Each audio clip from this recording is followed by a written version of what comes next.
Hello, this is Reverend Angelia with today's Bible reading. Today's reading comes from Colossians 3, Rules for Christian Households. Wives, submit to your husbands, as is fitting to the Lord. Now, I'm going to touch on that. This is a tradition of men. They're talking about traditional household. There are people in the nowadays who are for this. Okay, if you have to be in submission to anyone but God, having studied psychology, I can tell you that's not a healthy relationship. Now, should you love your husband? Should you guys compromise and try to build a household and a life together? Yes, you should. Yes, you should. But Jesus, who died on the cross for you, does not think you need to be under a man's thumb. Okay? This is Paul. And if we remember, Paul was buddies with the Pharisees and he was very gung-ho. And then as a Christian, Paul also became very gung-ho. And some of the other disciples didn't want to hang with him, but Barnabas and then Silas and then others, joined in with him. But he still had a lot of traditional ways about him. So I'm just going to put that out there. Because remember, back a while ago, he was talking about these women who were in ministry with him. So, but yes, in the Lord, you should be a good partner with your husband. Husbands, love your wives and do not be harsh with them. So that's something we used to talk about, me and my friend Bishop Sharon on their show Caught Up, that domestic abuse, is against God's teaching, because if God is love and he's all about love and Jesus promotes love, then, beating your wife into submission is definitely against what God and Jesus taught, and so, there, even Paul saying, don't be harsh with your wife, so he's not quite ready to say, women and men are equal. That won't happen until much, much later.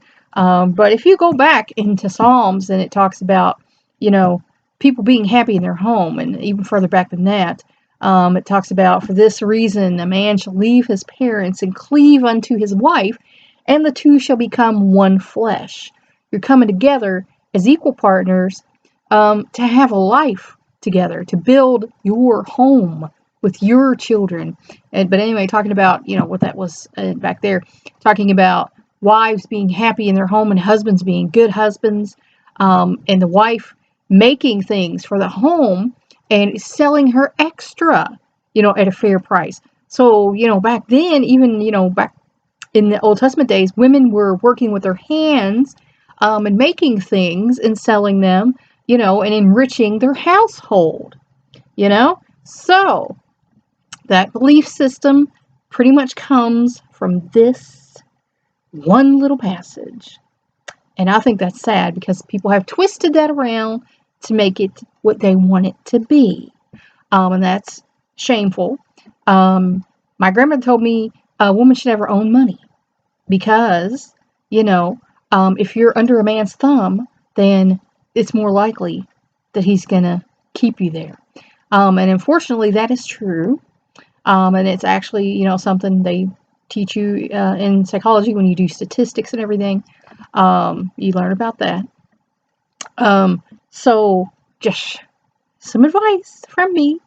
And I've been married twice, so I would know. And divorced twice, so I would know. You're supposed to be partners. The woman, the man, come together, and build your household. A woman should have some of her own discretionary money, just for the simple fact you might want something, your husband's like, no, you don't need that. And then you're going to feel bad about yourself, and you're going to get low self-esteem, and you're not going to be happy in your home. But if you and your husband are working hard and doing it together, and you're going to be happy in your home, because, you're building your home together. And that's where a lot of divorces come into play, where one's trying to be the boss. It's like my brother and his wife said, once they stopped trying to be each other's parent, they got along fine. So love each other. Love each other. Like It was said, love covers a multitude of sins. So I'm going to get off that soapbox. Children, obey your parents in everything, for this pleases the Lord. Fortunately, they teach children now in school. My children were taught about stranger danger, and, if anything doesn't feel right, someone touches you, wear your bathing suit covers, tell someone. I was not that lucky when I was a child to be told that. I was told to do whatever adults tell you. And if they heard that I did not do something an adult told me, my ass, yes, sorry about the language, would get beat. So that set a lot of us up for some bad things to happen in our life. But you should obey your parents. And parents, you should have a discipline plan in place with rewards and punishments. So, your kid gets the idea, because they're going to be adults someday. If they're not acting like adults, then they're going to have problems. And this pleases the Lord. And I'm going to have to turn this off. They put a pop-up right in my face. And this is so rude. This is so rude. Can you imagine? People. Fathers, do not embitter your children. It used to say, do not provoke your children to wrath. You come home, you've had a bad day, don't take it out on your kids. Go in your little man cave or your room or whatever. Take a half-hour break. Deal with your own head work. Then deal with your kids. Or they will become discouraged, to say the least. Slaves. Now, we mostly don't have those anymore. Unfortunately, there still is human trafficking. There is sex slavery. There are, people in countries where, they come down on other people. Obey your earthly masters in everything. And do it not only when their eye is on you to win their favor, but with sincerity and of heart and reverence for the Lord. And so I'll extend that to employees, because that's mostly what we have nowadays, is employees. They're saying, do a good job as if you were doing it for the Lord. And I think that's good advice, because you go out nowadays and you come across people who clearly hate their job and are not even trying to do their best. They're slopping crap together, throwing crap on a counter. They're not even trying. So, that's what I said. Wow. Again, with the pop-up. That's great. So, do your work as if you were doing it for the Lord. I've been in some crappy places, and I took it. I did my work. Tried to keep my nose to the grindstone. But sometimes they cross some lines, and I was like, that's it. I'm walking out, because this is not okay, and I'm not dealing with this anymore. Because, I'm only human. But do your work as if you're doing it for the Lord. Have some pride. Take some pride in your work. It's become a thing nowadays. People don't take any pride in their work. They just do the minimum they can do to get through it. Since you know that you will receive an inheritance from the Lord as a reward. It is the Lord Christ you are serving. And that's, a thing for Christians to remember. When you're serving someone else, don't put yourself up on that high horse and, I'm sitting in the house on the hill and, I don't have to serve other people. I give them my money. No. Doesn't quite work that way. Be a decent person. When you serve others, when you do anything for anybody, do it as if you're doing it for Jesus. Do the best job you can. Because he's watching.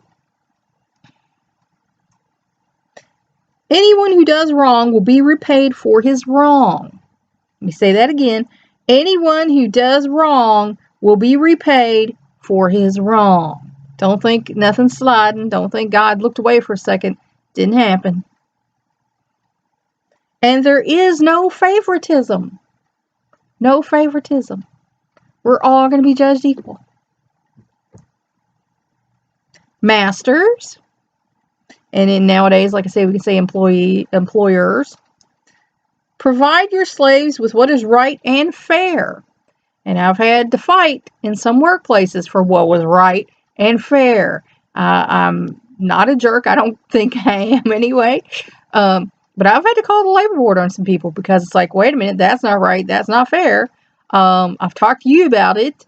I've talked to my immediate supervisor about it. Nothing's changed. Guess what? I'm calling the labor board. And then they get mad. Why would you do that? Well, because you're not doing what's right or what's fair. You're taking advantage of me. So I'm doing it. Because you know that you also have a master in heaven. And he's the ultimate one that you're going to have to answer to. I've had people kind of come down on me and yell, well, I'm in charge of this. I'm the boss here and I'm okay. But you're not God. So you can't tell me that I have to work on Sunday. You can't tell me that I have to, do something that's against my personal belief system because you're not God. God's in charge. Jesus is in charge. They're watching. I'm doing what I'm supposed to be doing. I'm not just going to talk my talk. I'm going to walk my walk. If you don't like it, on you. So that's all for now. Until next time.